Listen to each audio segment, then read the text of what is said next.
Good morning, my dear fellow Trekkies. Lover of all things Star Trek. That is what a Trekkie is, right? Anyway, we've got a close-up video, and this is delayed quite a bit. But anyway, I'll be putting this one up next. I just forgot to shoot this one. I don't know. Must have slipped my mind.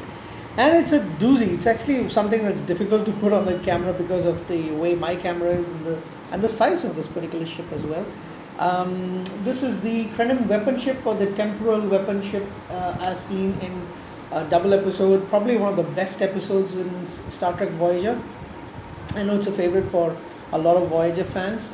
The Kremin Weaponship was a weapon designed by the Kremin Imperium, designed and spearheaded by Anorax, a military temporal scientist, played by Kurtwood Smith.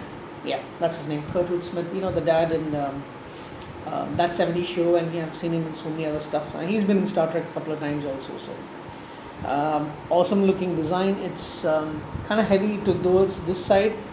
It's got this ball-like structure over here, which fits into the stand. And of course, this thing.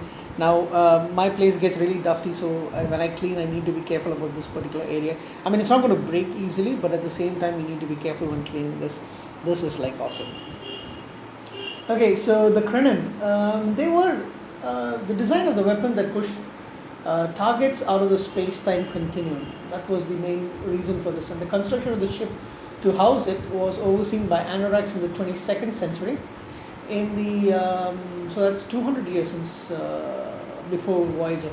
In the 2170s, the weapon ship was activated and used against the Rena, the primary enemy of the Kremin Imperium at the time. This temporal incursion restored the preeminence of the Kremin, but unexpectedly also resulted in a plague that cost over 50 million Kremin lives.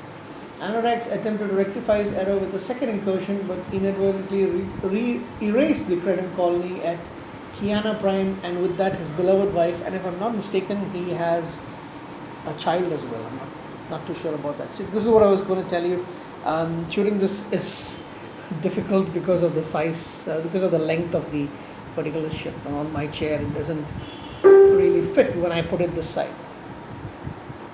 Okay, so I'm turning it back to this direction. So that's what. So he continued to try to alter history with the weapon ship over the next 2 centuries, obsessed with restoring, bringing his wife back into existence, and also the way the Kremin Empire was in that time. So among the civilizations he eliminated were the Alsuran Empire, the Malkoth, the Zal, the Graynor, and we don't really get to know too much about them, and the Ramazad. So he used it against Voyager, and you see the double episode Year in Hell, which is absolutely awesome. I mean, everyone who loves that particular episode will say that this is how Voyager should have been. From the beginning, or maybe not from the exact beginning, but probably like from season 2 onwards or something, they would have had a lot of damage to the ship, and those kind of things.